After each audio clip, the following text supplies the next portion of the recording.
2020 ലോകകപ്പിൽ ഇന്ത്യയുടെ സാധ്യതകൾ അസ്തമിക്കുകയാണോ?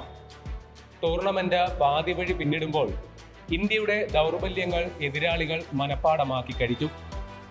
15-അംഗ ടീമിൽ 9 പേരും ഇടങ്കയന്മാരായ ഒരു സംഘത്തിനെതിരെ എതിരാളികൾക്ക് നിഷ്പ്രയാസം തന്ത്രങ്ങൾ ആവിഷ്കരിക്കാവുന്നതേ ഉള്ളൂ. പ്ലേയിങ് 11-ൽ അണിനിരക്കുന്നവരിൽ മുൻനിര താരങ്ങൾ ഫോമില്ലായ്മയിൽ ഉഴലുകയും ചെയ്യുമ്പോൾ ഈ ടീം കിരീടം അർഹിക്കുന്നുണ്ടോ എന്ന ചോദ്യം തന്നെയാണ് പ്രസക്തമാകുന്നത്. അടുത്ത മത്സരം സ്പിന്നിനെ അതിരറ്റ് പിന്തുണയ്ക്കുന്ന ചെന്നൈയിലെ പിച്ചിലാണെന്നതിനാൽ എതിരാളികളായ സിംബാബ്വെ ടീം കുഞ്ഞന്മാരാണെങ്കിലും അപകടകാരികളാകുമെന്നും ഉറപ്പാണ്. സംപൂജ്യനിൽ നിന്ന് 15 റൺസിലേക്ക് എത്തിയത് കൊണ്ട് തന്നെ അഭിഷേക് ശർമ്മയെ അടുത്ത മത്സരത്തിലും ടീം നിലനിർത്താൻ തന്നെയാണ് സാധ്യത. പക്ഷേ തിലക് വർമ്മയുടെ കാര്യത്തിലും റിങ്കു സിംഗിന്റെ കാര്യത്തിലും ഇന്ത്യൻ ടീം പുനരാലോചന നടത്തേണ്ടിയിരിക്കുന്നു. ക്യാപ്റ്റൻ ആയതുകൊണ്ട് മാത്രം സൂര്യകുമാർ യാദവ് തുടരും. അഭിഷേകിനോ തിലകിനോ പകരം സഞ്ജുവിനെ ഇറക്കുമോ എന്ന ചോദ്യത്തിന് പുച്ഛത്തോടെ മറുപടി നൽകിയ ക്യാപ്റ്റൻ സൂര്യകുമാർ യാദവ് തന്നെ ചെന്നൈ സൂപ്പർ കിങ്സിന്റെ തട്ടകത്തിലേക്ക് സഞ്ജുവിനെ ആനയിക്കും എന്ന് ഏറെക്കുറെ ഉറപ്പിക്കാം. ഇടങ്കയ്യന്മാർ നിറഞ്ഞ ഇന്ത്യൻ ബാറ്റിംഗ് നിരക്കെതിരെ വലങ്കയ്യൻ ഓഫ് സ്പിന്നർമാർ മേൽക്കൈ നേടുമെന്നിരിക്കെ സ്പിന്നിനെ ആക്രമിച്ച് കളിക്കാൻ കെൽപ്പുള്ള സഞ്ജു സാംസൺ ഉണ്ടാവേണ്ടത് ഇപ്പോൾ അനിവാര്യതയായി മാറിയിട്ടുണ്ട്. ഈ ലോകകപ്പിൽ ഇന്ത്യൻ ഓപ്പണിംഗ് ജോഡി മികച്ച തുടക്കം നൽകിയത് സഞ്ജു ഇറങ്ങിയ നമീബിയക്കെതിരെയുള്ള മത്സരത്തിലാണ്.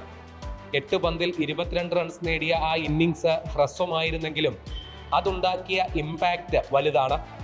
2020 ക്രിക്കറ്റിൽ ഇന്നിംഗ്സിന്റെ ദൈർഘ്യത്തെക്കാളും അതുണ്ടാക്കുന്ന ഇമ്പാക്റ്റാണ് പ്രധാനം.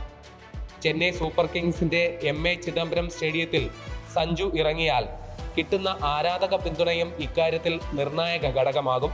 നിലവിലെ പ്ലേയിങ് 11-ൽ ബാറ്റ് കൊണ്ട് സ്ഥിരത പുലർത്തുന്നത് ഇഷാൻ കിഷനും ശിവൻ ദുബെയും മാത്രമാണ്. അമേരിക്കക്കെതിരെ തകർത്തടിച്ച ക്യാപ്റ്റൻ സൂര്യകുമാർ യാദവ് പിന്നീട് നിറം മങ്ങി.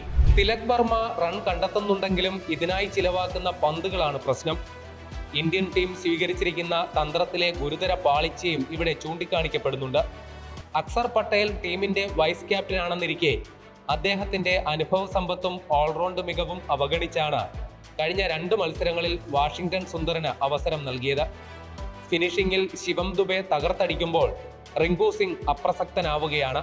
റിങ്കുവിനെ മാറ്റിയാൽ ഒരു ഓൾറൗണ്ടറെയോ ഒരു ബാറ്ററെയോ ടീമിൽ ഉൾപ്പെടുത്താനാകും. തകർത്തടിക്കുക എന്നതാണ് മുഖ്യ പരിശീലകൻ ഗൗതം ഗംഭീർ ടീമിന് നൽകിയിരിക്കുന്ന നിർദ്ദേശം. തുടക്കത്തിൽ വിക്കറ്റ് വീണാലും ചില മത്സരങ്ങളിൽ 200-ന് മുകളിൽ സ്കോർ കണ്ടെത്താൻ സമീപകാലത്ത് ഈ സമീപനം സഹായിച്ചിരുന്നു. എന്നാൽ ബാറ്റിങ്ങിന് അനുകൂലമായ സാഹചര്യങ്ങളിൽ ഫലപ്രദമായ ഈ നയം എല്ലാ വേദികളിലും ടീം പിന്തുടരുന്നതിന്റെ ദോഷമാണ് ലോകകപ്പ് പോലെ ഒരു നിർണായക മത്സരവേദിയിൽ ഇന്ത്യൻ ടീം ഇപ്പോൾ അനുഭവിക്കുന്നത്. സൂപ്പർ 8-ൽ ദക്ഷിണാഫ്രിക്കയ്ക്കെതിരെ വമ്പൻ മാർജിനിൽ തോൽവി വഴങ്ങിയ ഇന്ത്യക്ക് ഇനി സെമി ഫൈനലിൽ പ്രവേശിക്കണമെങ്കിൽ സിംബാബ്വെക്കെതിരെയും വെസ്റ്റ് ഇൻഡീസിനെതിരെയും വൻ മാർജിനിൽ വിജയിക്കണം. പേപ്പറിലെ ശക്തി ദൗർബല്യങ്ങളുടെ താരതമ്യത്തിൽ സിംബാബ്വെ വെസ്റ്റ് ഇൻഡീസ് ടീമുകൾ ഇന്ത്യയേക്കാൾ ബഹുദൂരം പിന്നിലാണെങ്കിലും കളിക്കളത്തിൽ നിലവിൽ അങ്ങനെയല്ല സ്ഥിതി.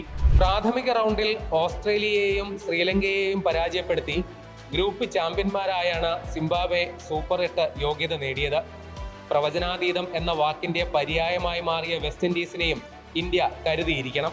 വിരാട് കോഹ്ലിയുടെയും രോഹിത് ശർമ്മ എന്ന ക്യാപ്റ്റന്റെയും കീഴിൽ കഴിഞ്ഞ തവണ കിരീടം നേടിയ ഇന്ത്യക്ക് ഇത്തവണ സൂര്യകുമാർ യാദവിന്റെ കീഴിൽ കിരീടം നേടണമെങ്കിൽ മുൻപോട്ടുള്ള യാത്ര അതികഠിനമാണ് എന്നുള്ളത് ഉറപ്പാണ്.